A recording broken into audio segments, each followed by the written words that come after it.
just subway systems is very important. But remembering that in every Canadian city, public transport has never been a friend of the poor. And so where your public metro systems go, where your public subway systems and your rapid transit systems go, needs to take into consideration the poor. Now, bureaucrats don't like to hear that, because poor neighborhoods, they're not sustainable economically. So it's a whole lot better to send the subway out to Etobicoke than it is to develop it into the poorer neighborhoods of Toronto. But I think that's where we need to advocate and stuff like that. But I mean, but the cult of the private automobile it's a huge issue in Canadian cities. I mean, well, those of you in Calgary know what the debate is that's going on there. That one's acid. That's a good question. Yeah. You talked about social imagination, which I'm wondering if we could just rephrase in a second, not to displace that, but as hope.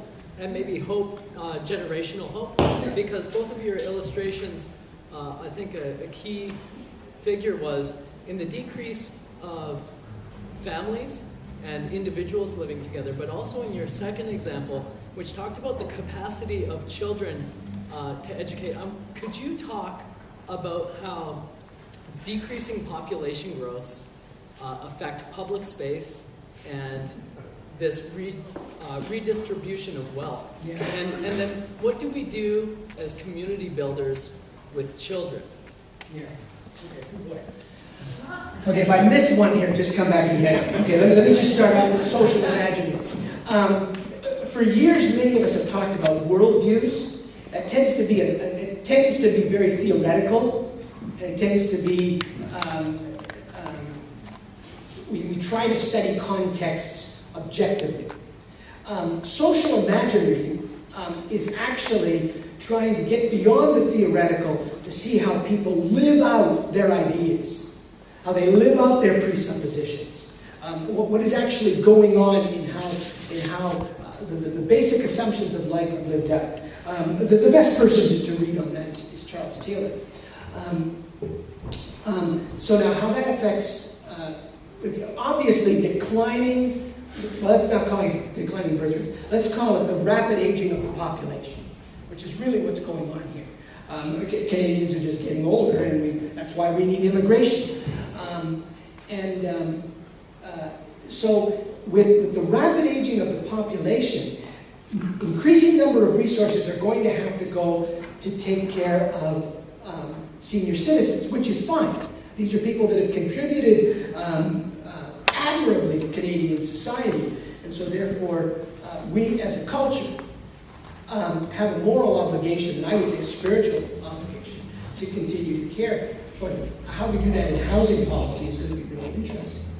But there's just an increase. Then there's a decreasing number of children.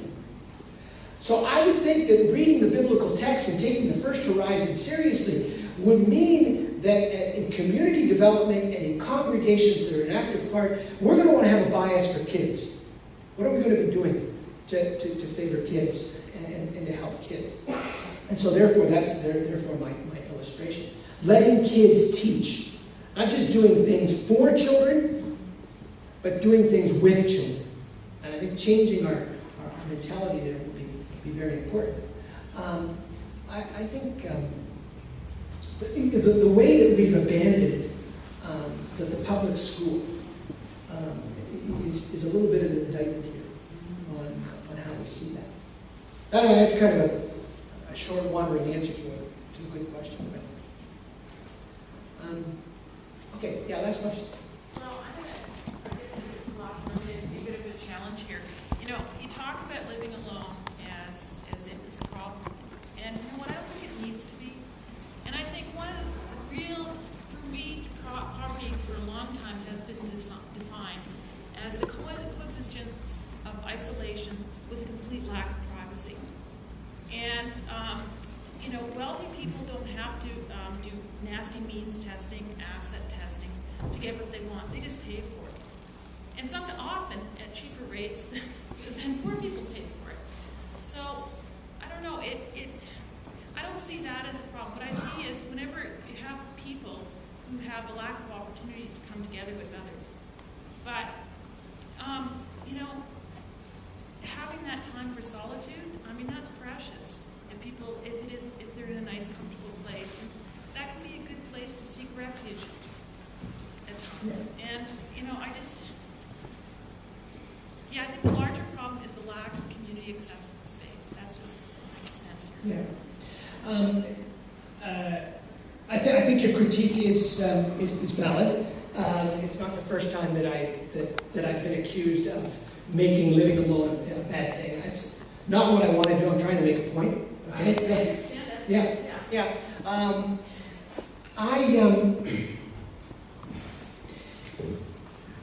Let me just question one assumption here, but I'm going to question an assumption. My friends in my congregation that are poor and live alone get mad at me every Sunday when I leave our church building before they do. Because they say, I'm alone, I have solitude all the time, and it's not fun. I wonder to what extent the spiritual practice of solitude might not be a little bit, it might be more of an economic category than we would have ever thought. Remember, the monks who talk the most about solitude and spiritual practice, and for those of you that know Myers-Briggs, I'm an INTJ. Okay, you know what I will do when I leave you today. I will go inside. But those monks, they had a social safety net, which was incredible. So my friends in the neighborhood are teaching me to rethink about solitude, and to deal with how sad it is. But I don't hear you saying something different. I'm just. It's the opportunity to come together. Yeah. I think that's absolutely. Yeah, and that I really get. That I hear loud and clear. But like I said, it's not the first time I've heard the critique, and I've just decided to make the point that kind of. And for the record, there's lots of loneliness in big families. Oh heavens, for sure. Yeah, there's no, hey, we all live under the effects of the fall. Yeah. James.